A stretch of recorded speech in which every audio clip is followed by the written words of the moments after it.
Yep, that's right. And now I'm definitely here. Should I put it on my shoe? Is that good? Yeah, okay. Thank you. All right. I'll go ahead and start us off with a prayer.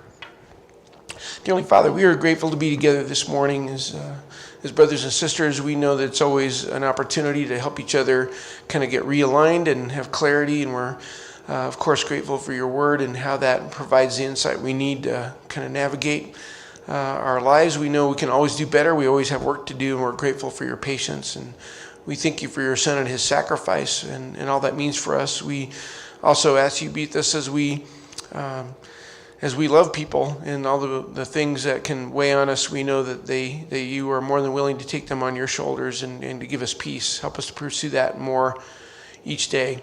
But we are grateful for the way you rescued us through your son, and we pray this in your son's name. Amen. Okay, I got thinking before. I think I have this too close. I don't know. I have to be careful I don't hit here too. Is that good? Is that good? Okay. I got to thinking, by the way, on the way home, Sarah and I were talking about some things, and I'm trying to remember one thing she told me that I had not heard of. But I also want you to know I appreciate the fact that a lot of you probably have a lot of this figured out. I know you're probably not doing everything perfectly, but a lot of what I'm talking about say, yeah, I don't, that's not a problem for me. But I think at the very least what helps me is to keep in mind certain things that are for sure true that might come up in conversations with people because people are talking about it. And that's how I see this, as maybe some of the things we'll talk about will come up in conversation. And it does for me with my friends because it's on everybody's mind. But like last night we were talking about, I'll go through a couple things here. Technology in general. We talked about overload and speed. I don't think these are some things that are undeniable. I know there's a lot of debate about things. Whether it's good or bad might be debatable, but there's some things that are just there. You can't really deny it. We talked about how things can affect us and we don't even notice it. I find it worth pointing out that we tend to talk about ourselves as if we're computers, which is very misleading and I think has some spiritual implications. And then that old saying, if you want to know what water is, don't ask a fish, because a fish, that's all they know. They have no perspective. And so that's really struck me. And so I think these things are pretty much in place. Oh yeah, and then also whenever there's a major invention that becomes a significant part of our life, there are always side effects nobody predicted. Whether or not they're bad or good, that's debatable, I guess. But that's important to know about the things that we're making and putting into our lives. It'd be foolish to take the stand and say technology is evil and we should just, all live in a commune away from everything and disconnect. That would be foolish, probably. We need to be in the world but not of the world. But it would also be foolish to just blindly embrace and call it all progress. I think either extreme is probably a mistake. All right, so I don't know if we'll have time at the end of this. I really am curious what you're going to think about these things, but I'm going to jump right in. And at the very least, on the last session today, I've intentionally kept it a little bit shorter so we can talk about some things. But we're going to zero in on one particular invention right now, and this is going to hurt because this is a beloved member of the family, and this is the television. I know, let's get your toes. I hope you wore work boots. Step on my toes too. So when TV first showed up, at first there was a lot of concern, a lot of predictions. They said it's going to ruin theaters. I came across something recently that said it's going to put an end to all sports stadiums. No one will ever leave the house to go see a game. It'll rot your brain. There was a lot of concerns. You've heard that. And then it got quiet. And then people stopped talking about it. And it wasn't because the issues were resolved. It's because it became so much a part of our life, it was invisible. It's just, it's TV. It wasn't because those issues were addressed. It's just because TV was here. And that's what happens. It quickly becomes part of your life to the point you don't even really think about it. Like one author said, if you bring it up today and said, what should we do about TV? It's like saying, what should we do about your ears? And I said, what are you talking about? It's just part of me. And TV is often blamed for short attention spans. You might look it up. It's pretty interesting how quickly it's been reduced. And so that's kind of an undeniable thing. It's almost a worn out issue. We're kind of done talking about it. In fact, it's hard to keep somebody's attention long enough to talk about it. But there are other side effects that I think as Christians you need to be aware of. And again, I'll be curious what you think of these. One guy pointed this out. Because of television, there are no more secrets. There's a loss of innocence. It erases the line between childhood and adulthood. And as he argues, without secrets, there can be no childhood. At a very early age, children hear and see things that they shouldn't, things that their young minds are not prepared for. It's a significant loss of innocence. Ephesians 5 talks about it as shameful to even to mention what the disobedient do in secret. Later, or a little bit earlier in that chapter, but among you there must not even be a hint of sexual immorality or of any kind of impurity or of greed, because these are improper for God's people. We invented a machine that delivers this material on a regular basis, a steady flow into our homes. At a very early age, children will lose the ability to blush. All of the grimy stuff of the world will be quickly familiar. And you probably know feeling a certain amount of shame about certain things is good. Shame helps us with our self-control. Jeremiah 6 even addresses this. Are they ashamed of their detestable conduct? No, they have no shame at all. They do not even know how to blush. They've lost that ability to be embarrassed about things that they should be embarrassed about. And by the way, we automatically in our modern minds think, yeah, children need to be protected from that. This goes for any age. Sometimes we call it adult material. That doesn't mean it's okay for us to watch it necessarily. But you can see this loss of innocence in the shows that we watch. Children aren't much different than adults in a lot of the stories that you watch. They have the same interests, they talk the same, dress the same. And you've probably noticed that adults are presented as fools many times. In particular, the dad is presented as clueless, and that kind of undermines what God has in mind for the family. And that's even before you get to the glorification of the immorality. You know, if television were a person, you would kick them out of your house. Say, Woody, stop talking like that. But we welcome this device in. Deuteronomy 7 says, you shall not bring an abomination to your house. And I know there's part of your brain and the same part is in my brain. And you're going to get this if you talk about this with people and say, oh, come on. You know, it just seems like not really worth talking about. You're rocking the boat too much. And I get it. We have a TV and we watch it. We do. But to let the screen constantly pour out everything without any filter of any kind, that's not a good choice, whether it's a child or an adult.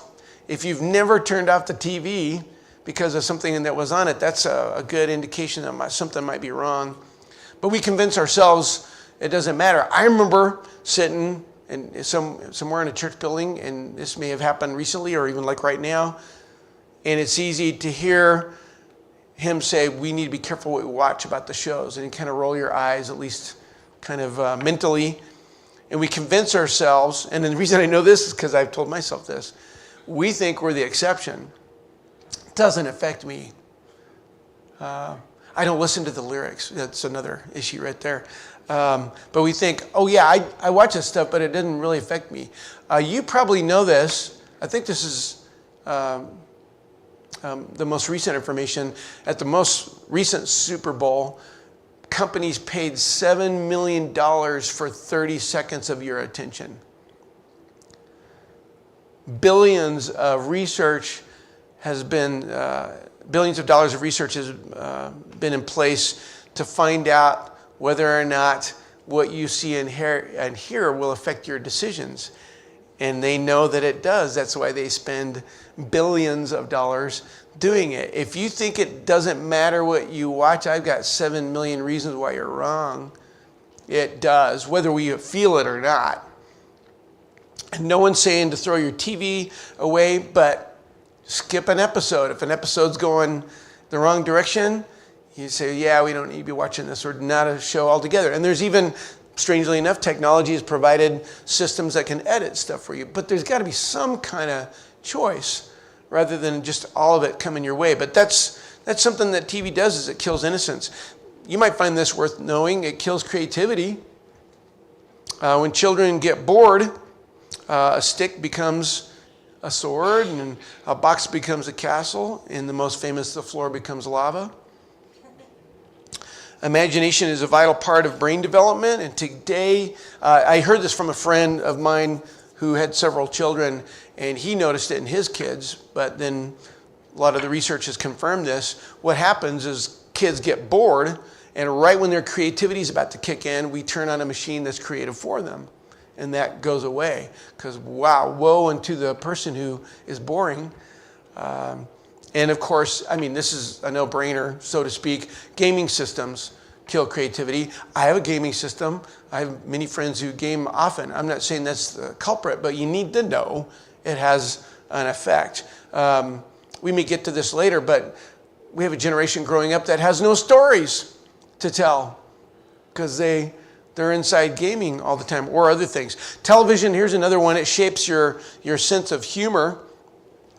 When you watch a show, you've heard the laugh tracks if you pay attention. It's kind of an odd thing. Some of it's in the studio audience, but most of it is edited and put in there to tell you when to laugh. That's why it's there. And a lot of what we laugh at on TV is directly condemned by God. Even some of the old black and white shows, if you're paying attention. Some of the ones that we think are squeaky clean. And as one teacher told me years ago, if somebody can get you to laugh at something, you're one step closer to accepting it. It's worth noticing.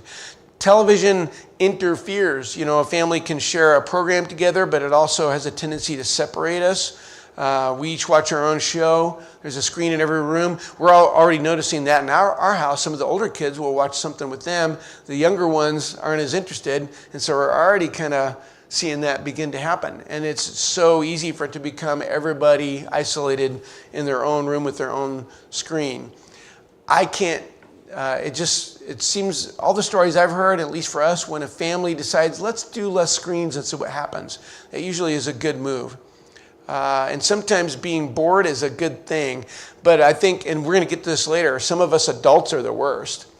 Instead of saying, you kids need to just, straighten up and not have screens and things like that. Sometimes your best move is to spend time with them and join them in dealing with the boredom. But, there's a big difference between choosing a program on your television and just jumping into the stream and your mind just washed away.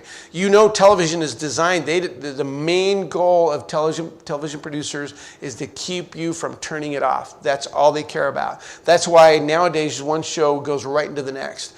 That's why there's ads during the show in the corner, stuff like that. They'll have one show playing in the corner while the next one starts. That's all they care about. I don't know if you know this, but once upon a time, TV stopped.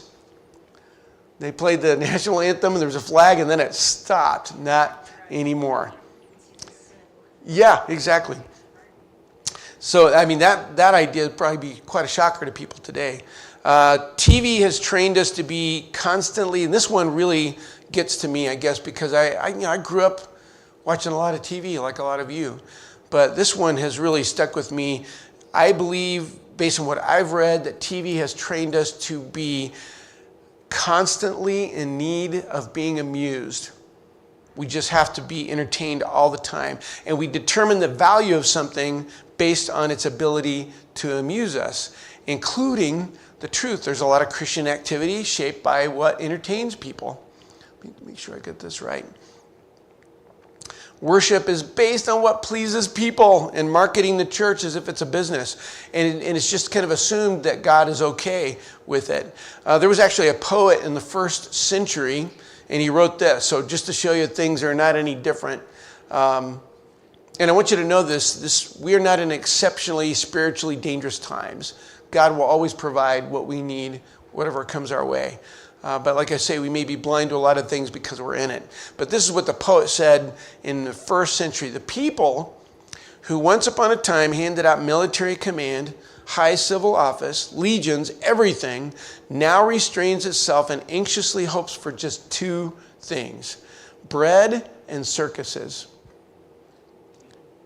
This formula, he goes on to say, offered a variety of pleasures such as the distribution of food, public baths, gladiators, exotic animals, chariot races, sports competition, and theater representation.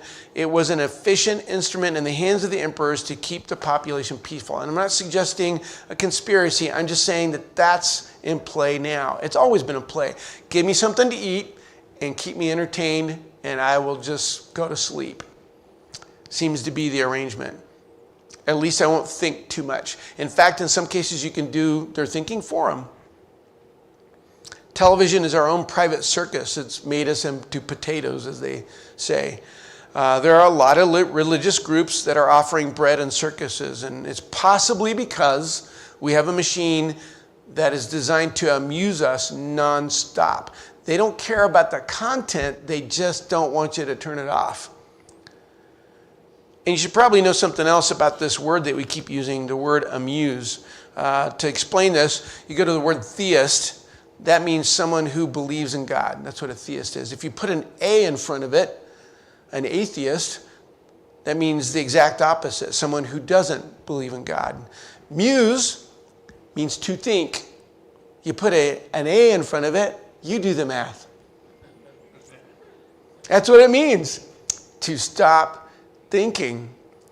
And as Christians, we know we are responsible for our thoughts. 2 Corinthians talks about taking our thoughts captive. We are responsible for what's going on in our head. It matters what you think. It also matters if you think. And we've already addressed that, whether it's the speed or just the glut of stuff that we have. It's hard to think. It's easy for a whole day to go by without really having a clear thought that belongs to you. So the TV is like a member of the family. Now we're going to talk about your best friend, the internet. And it's like all technology. There's definitely some good things, but it's critical to know about the downside. People generally think that the internet replaced books, but it does more than that. It changes the way we read, and it changes the way we think. It's a great tool, but you need to know a couple things about it. And not necessarily say, okay, I'm going to throw him in a computer, but just so you see it. That's all our initial goal is, just to be aware of what's going on. It interferes with our ability to think on a deep level or to think creatively. It's not stupidity, it's lack of clarity. If you're going to have a real life, the one that God intended for you to have, you need a clear head. But consistent interaction with the internet results in fragmented thinking. You can take it up with the researchers. It's just all over the place. They say it's like trying to read a book, write a letter, listen to a song, all at the same time. There's no deep thought. We're interacting with more, but we learn and understand less about each individual thing. There's never just one thing going on. It divides your attention. In order for your brain to make significant connections that actually is of substance, there has to be stretches of focus. There has to be a conversation between different parts of your brain, and this can't happen if it's constantly interrupted. We're described as pancake people. We're spread wide and thin and very shallow. What it reminded me of is in Acts 17, you remember when Paul was addressing them and talking about the truth, and they said, they called him a seed picker. That's what it literally means. This is, it's a bird that has a little bit of this and a little bit of that. But they were the ones. Now, all the Athenians and the strangers visiting there used to spend their time in nothing other than telling or hearing something new. This, then this, then this, moving from one thing to the next thing, never fully understanding. I am often unaware of the songs in the assembly. I'll be honest, I have to make a conscious effort to think about the words of songs that I've sung for years. In fact, there's some songs you'd be singing and say, I'm not sure that's spiritually accurate or scripturally accurate, you know. You catch certain things. But there's other things that we just sing, we don't even think about it. And of course, daily Bible reading can seem like, you know, sitting down and reading your Bible, it just seems irrelevant. It takes much greater effort for someone who doesn't read at all. I'll share this with you. I was talking about this one time, and this woman shared something with us. She said, I make it a point to read my Bible, not on my phone or on a screen, so that my kids know what I'm reading. They have that. I thought that's a very interesting point I never considered. that because she made that decision, and you may, read your Bible on your phone, it's great, it's with you all the time. But that's worth noticing, that her kids will have this memory of this Bible in her hand. Little stuff like that can make a difference. But technology that we use to think is affecting the way we think. It's dulling us down to a point where our philosophy of life can be summed up in a bumper sticker. What do you believe? This is what I believe. It's not just affecting how much we read, it affects the way that we read. This is from a book, I think it's called The Shallows, talking about the internet. Whenever we, as readers, come up on a link, we have to pause for at least a split second to allow our prefrontal cortex to evaluate whether or not we should click on it. The redirection of our mental resources from reading words to making judgments may be imperceptible to us. Our brains are quick, but it's been shown to impede comprehension and retention, particularly when it's repeated frequently. As the executive functions of the prefrontal cortex kick in, our brains become not only exercised, but overtaxed. This is the world, even, and we should be way ahead of the world about knowing some of these things. In other words, reading on the internet is sporadic and shallow. It makes deep reading impossible. And we are told to receive the word implanted. That means depth, where you're able to focus, to meditate. Colossians 3 says, let the word of Christ richly dwell within you. If you're skimming things, it's hard to make that happen. It also brings this to mind, Matthew 13 in the parable about the soils. When anyone hears the word of the kingdom and does not understand it, the evil one comes and snatches away what has been sown in his heart. This is the one on whom the seed was sown beside the road. It's on this hard surface, doesn't get past it. Mainly talking about a hardened heart, but there's some relevance here. If it doesn't get past the surface, it's going to make any difference for you. It's superficial. The internet promotes this kind of thinking. It turns things into fragments that remain superficial. When researchers said we don't see the forest when we search the web, we don't even see the trees. We see twigs and leaves. That was an interesting way to put it. Dozens of studies by psychologists, neurobiologists, educators, and web designers point to the same conclusion. When we go online, we enter an environment that promotes cursory reading, hurried and distracted thinking, and superficial learning. There's a book called Screen School that you might be interested in. As a teacher, I taught for years. Computers were going to save the day years ago, and now they're starting to pull it back because it didn't do what everybody thought it would. He says our ability to make the rich mental connections that form when we read deeply and without distraction remains largely disengaged. They've done plenty of experiments. They had two groups one time, would read online through a document online, and the other group actually looked at paper, things like that. And the first group that was looking at paper outperformed the second group. People who read linear text comprehend more, remember more, and learn more. And there are definite positives to, like right now, I have all my notes here. It might be helpful to have a screen here to kind of more efficiency, and that's a definite plus. But I've never, ever had one of these vanish into thin air. Never. It's never frozen, but there's pluses and minuses. 2006, they did a study where they measured the eye movement of people reading on a screen. And they didn't read line by line, they skimmed the text quickly, and it resembled the pattern of the letter F. It's this, and then down. It's not really happening. It's 10 seconds or less. The question was, how do users read on the web? And the response from the researchers was they don't. Not really.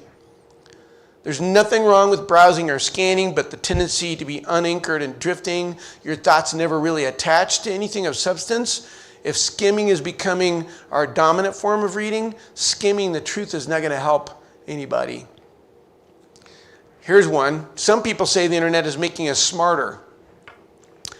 In 1980 in New Zealand, they did a study, and the IQ scores of people indicated that we're getting smarter. But later, as they started looking at things, and this is something that will apply to many things. They'll say, well, this is making us more efficient and smarter.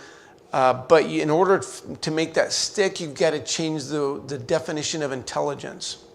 So we're becoming more intelligent. Well, what do you mean by that? There's something called the Flynn effect. I don't have this up here, but it's generally, and by the way, for the record, IQ tests and things like that have a lot of shortcomings. You can't just treat people like machines. There are different ways of being smart. You probably know that. Grades in and of themselves are not an indication of whether or not someone has an intelligence. But the Flynn effect is that every generation tests as being smarter than the previous generation. This is the first generation where it has not happened, if you want to go by their standards of testing. If you think the internet is making us more intelligent, it depends on what you mean by intelligent, and this will come up again later. The internet is making us smarter only if we define intelligence by the net's own standards. If this net is telling us we're smarter, you might question whether or not the definition is accurate. But this is the first generation which has shown a drop in creativity. It's called the reverse Flynn effect now. Another possible effect, something very important that might be at risk, is something apparently difficult to have, is your mind is not allowed to function on a relatively deep level. In other words, what I'm about to show you, if you don't reach this depth of thinking, this will be missing in you. And it's empathy or compassion. That means to be able to feel what other people feel. And we know that that's missing for a lot of people. Colossians 3:12 says, "And so as those who have been chosen of God, holy and beloved, put on a heart of compassion, kindness, humility, gentleness, and patience." It's one of the best things about being a human being. But one of the side effects of dealing with people just on a screen is they become swipeable, disposable. It doesn't matter whether or not you hurt them or not. There's just vicious things happening online. But being a Christian, of course, compassion is essential, but just being human. But higher emotions like compassion and empathy, it requires your brain to slow down because it's deeper. The more distracted we become, the less able we are to experience the subtlest, more distinctively human forms of empathy, compassion, and other emotions. That's why it's missing, or at least being ignored in many cases. As the net reroutes our vital paths and diminishes our capacity for contemplation, it is altering the depth. Let's see if I've got this right. Yeah. Altering the depth of our emotions as well as our thoughts. So another way our screens affect our minds is they make it more difficult to do any abstract thinking. And I think this is a big part of what we're talking about, whether it's TV or the internet or just screens in general in developing, interacting with the world. So there's concrete and there's abstract. Concrete is something that's physical or visible. Abstract is like a thought or not visible. For instance, a concrete idea is money. I could show you money. We could bring it in and you could hold that. An abstract concept is integrity. I can't show you integrity. I can maybe show you somebody demonstrating it, but you understand there's this stuff that's just down here. It's concrete, but the higher concepts are called abstract, and that requires your brain to kind of reach higher. You might think of it that way. Reducing God to a physical image of our own imagination is degradation. We know that from Scripture. He says, you only heard a voice. Don't make an image of me. He's keeping it abstract. But here's the point. Abstract thinking is higher thinking. I'm not talking about smarts. I'm just talking about a higher use of your brain. Dependency on images alone is lower thinking. And you'll notice the progression of books. When it's kids' books, lots of pictures. And as you get older, less pictures because your brain is able to pick up more abstract thinking. In fact, we even use it as an insult. Do I have to draw a picture for you? A symptom of a TV generation is that when you hear the names Einstein and Kennedy, the first thing that appears in your head is a picture, not what they believed or the concepts that they taught. And I'm in that generation. We think in images all the time. And again, it's not talking about how intelligent you are. We're talking about different ways of thinking. If you remain at a literal, concrete level, concepts of crucial significance will remain out of your grasp. Thinking only in images cripples your ability for grasping the abstract. And abstract thinking is crucial for spiritual insight. That's where it is. When God mapped out the plan for the people to interact with them, he said, do not make an image of me. Then the Lord spoke to you from the midst of the fire. You heard the sound of words, but you saw no form, only a voice. So, and he's not just talking about don't make concrete images of false gods, don't make them of me, because it's a degradation. Aspiring to spiritual thinking requires more than concrete thinking. We say seeing is believing. That's the best arrangement. Well, at least that's not the best one, according to what Jesus said to Thomas. Because you have seen me, have you now believed? Blessed are those who did not see and yet believe. While we look not at the things which are seen, but at the things which are not seen. For the things which are seen are temporal, but the things which are not seen are eternal. I mean, everything about Christianity, for our struggle is not against flesh and blood. If you can't get past image thinking, you're going to have a tough time as a Christian. The whole battle is abstract. And to limit ourselves to lesser thinking makes us easier targets. It's important to maintain our ability to think just beyond images, and whether it's television or the internet, at least take a closer look. Now, in order to understand how technology might be affecting our brains, it helps to know something about our brains. There's a major misconception, and this, I know there's tons of people who disagree with this, but you hear it all the time. You'll hear that the brain is basically a complex computer. The computer is not a brain. They don't even speak the same language. Saying the brain is just a more complex version of a computer is like saying a star is just a more complex version of a light bulb. No comparison. 1956, in Dartmouth, there was a conference held, and they said it's just a matter of time before computers become smarter than humans. Just a matter of the right programming. And of course, this is really in play nowadays. But even as one guy said, even though computers have advanced at lightning speeds, they remain dumb as stumps. Another guy who's a neurologist, a brain researcher, he says, we know two things for sure about the brain. It's really exciting to do brain research, number one. Number two, we don't really know anything about the brain. Something else that was recently discovered, relatively recently, what we once thought about the brain is not true. Oh, by the way, side note, when you hear people say we only use 10% of your brain, not true. Not true at all. Some guy just mentioned it in the 50s in a book, and that's been requoted. And you use all of your brain. I think you prefer to keep all of it. So if you hear we only use 10%, not true. But something we also discovered about the brain relatively recently, we used to believe that once we hit 20, no new neurons, no new nerve connections or anything like that. And after that, it was just going to be storing memories. But our brain has turned out to be much more changeable than we thought.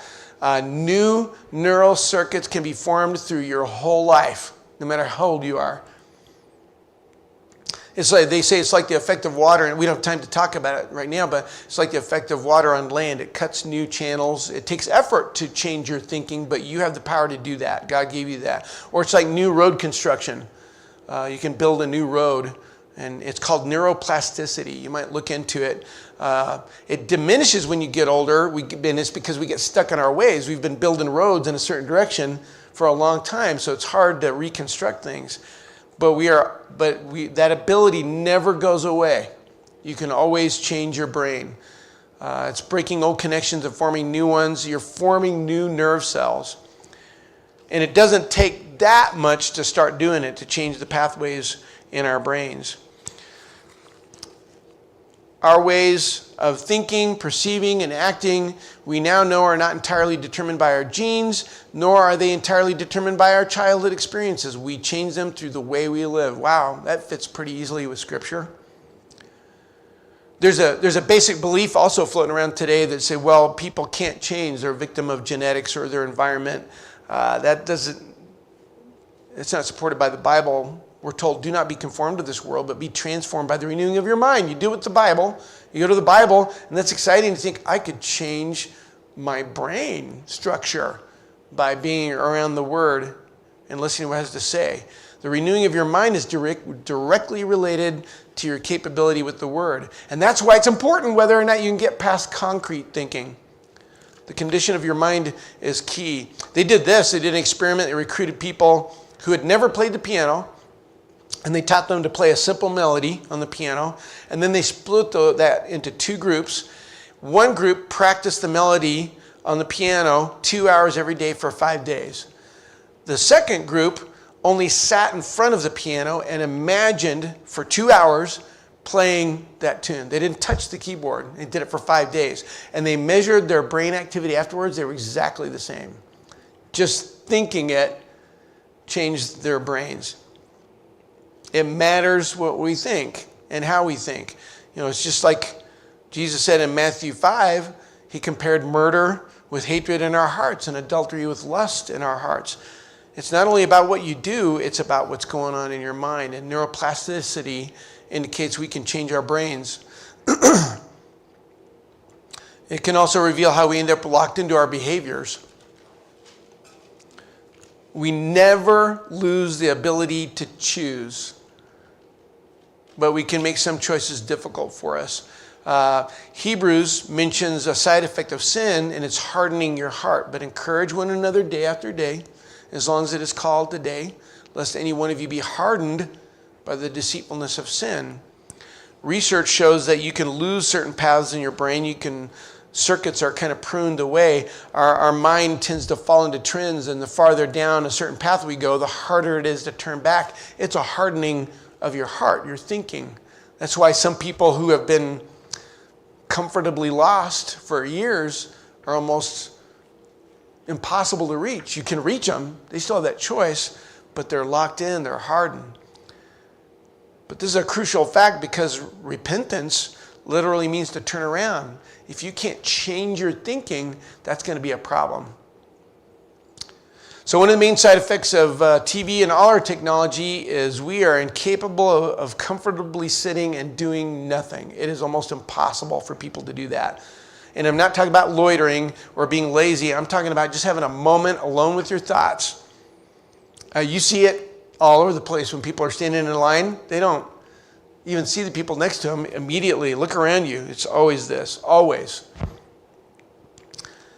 The word boredom did not exist 150 years ago. But what happens is if you remove that boredom, all visual or audible stimulation, we fidget, we almost panic, we're looking for anything to fill the moment. And one reason, this really struck me, one reason why we do this, why we fidget, is we don't want to be alone with our thoughts.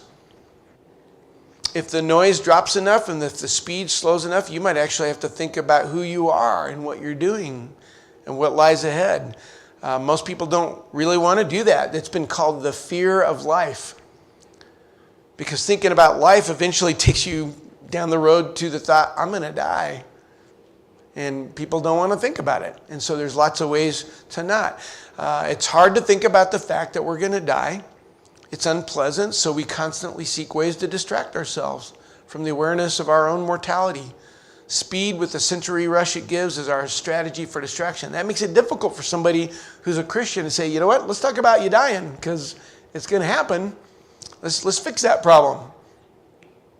And the more unhappy we are, the faster we tend to move. People often speed up to avoid facing their unhappiness. And we move fast to kind of trick ourselves into thinking that we're living life. And you can hear it sometimes when people say, I'm so busy, just so busy. I've said it because it feels like your life has substance if you're moving really, really fast. Say life is just a blur. Another crucial aspect of Christianity that's sabotaged by our technology is meditation. And I know this is something else we don't have a lot of time to talk about. It's not an Eastern religion thing. It's God's invention. He's the one who came up with it. It's all over the Bible. And it's not emptying your mind, as most people think. It's filling your mind. Real wisdom comes from the Word, and it's just in God's Word that you can really find true wisdom. And I like how one guy said, I think I can remember how he put it. He says, any kind of wisdom requires you to slow down. Wisdom can't happen if you're moving fast. It's almost always slow. And the brain can do great things in high gear, but it can do more if it's given a chance to slow down once in a while. Meditation is a big part of Christianity. But his delight is in the law of the Lord, and in his law he meditates day and night. That's more than reading it. That's slowing down and thinking about what you're reading. But our way of life is very antagonistic to meditation, the noise and the speed and all that. But even short little breaks, just to take a second to breathe and look around, can make a big difference. Colossians 3. And make sure we end here pretty soon.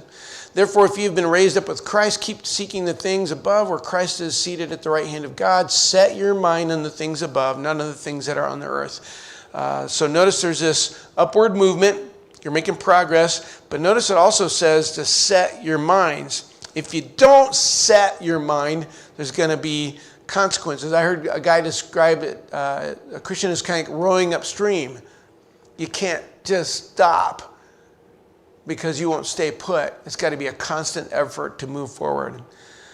For those who are according to the flesh set their minds on the things of the flesh, but those who are according to the Spirit, the things of the Spirit. For the mindset on the flesh is death, but the mindset on the Spirit is life and peace, because the mindset on the flesh is hostile toward God. For it does not subject itself to the law of God, for it is not even able to do so. And those who are in the flesh cannot please God. You have to make the choice every day to set your mind. And I got to thinking about this phrase, set your mind. It makes me think of my watch.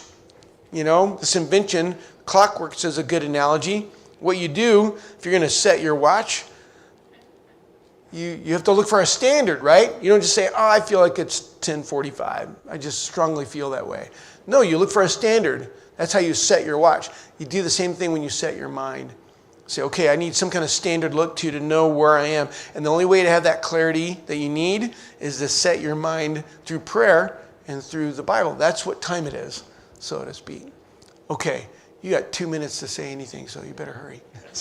No, if you have any thoughts about any of this, about television or the internet, I would love to hear it. Of course, we all have personal experience, but is there anything that pops into your mind you want to make sure has a voice for a second? I'd be really curious about anything you have seen. Good. Garbage in, garbage out. You garbage in, garbage out, which is a computer term. Yep, and it's handy. It's handy. It's true. Yeah, yep. The concepts of you are always being formed by something. Yes. So you decide what you're being formed by. That's why we're called to be disciples of Jesus. Yeah. Disciple him, we are formed by him. Yeah, we're formed by him. And now it's, a lot of people think, oh, I'm baptized, it's the finish line. I'll go to church and try to stay out of trouble. No, you just got born. Time to grow.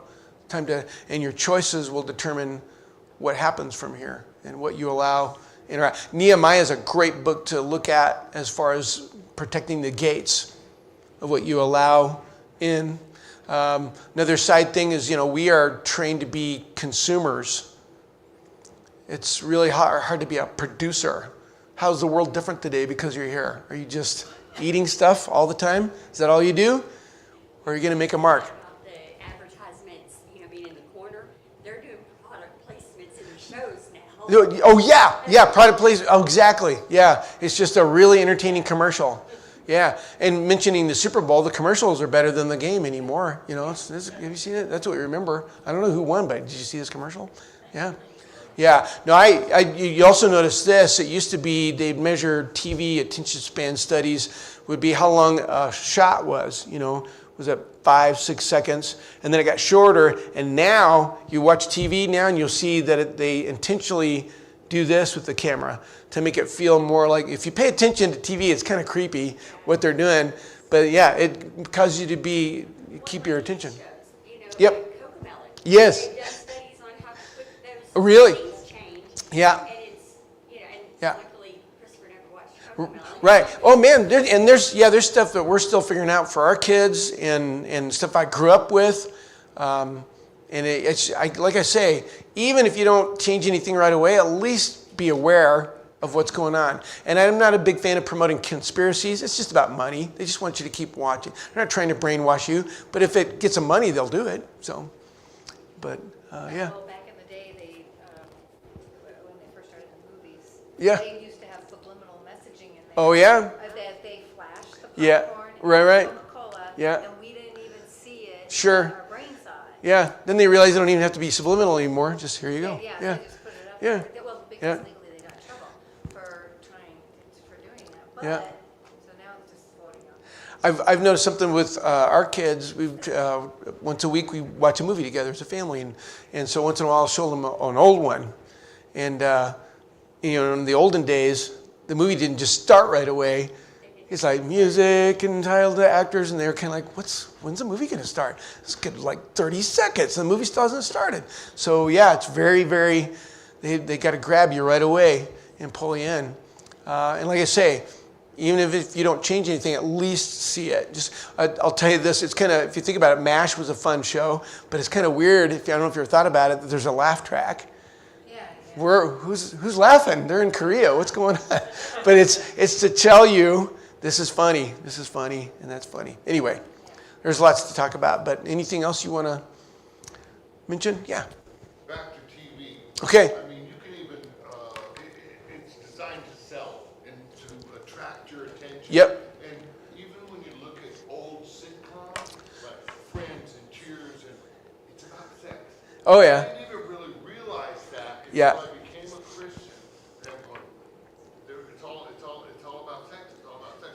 But then you also can be in your mindset. If you don't know what is real, you don't know your Bible, then even some documentaries, Oh, yeah. like they'll say, Sure. evolution, Right. and they promote that as fact. Yeah. But Yeah. actually, then when you think about it, they're showing this glorious part of our world. Right. And you think, son, And it's very... that's our God being glorified. pretty subtle. I had a good friend, I'll step on everybody's toes, because you think, oh, Andy Griffith, that's a nice, clean family show. My friend pointed out, one of the main characters is constantly, Don't you ruin Andy Griffith Okay. for me. Okay. So this other show, no, it's a minor part of it, but, was it Otis? Constantly drunk? Yeah. And we're, ha, ha, ha, ha. So wait a second, that's a sin, but, it depends on how it's treated. They're not promoting it or anything, but it's just an example of how it's kind of a subtle thing. I mean, like America's Funniest Home Videos, we love watching that, but like every 2 or 3 videos, somebody's using God's name in vain. It's like, okay, so we can't let the world say, okay, G, PG, PG-13, you can't follow their standard. We pat ourselves in the back not watching an R-rated movie and then watch a show filled with God's name being used in vain. There's a problem there. Anyway, it just takes some work, being aware, that's all. All right, I'm going to let you get a break here, and we'll stop at this point here.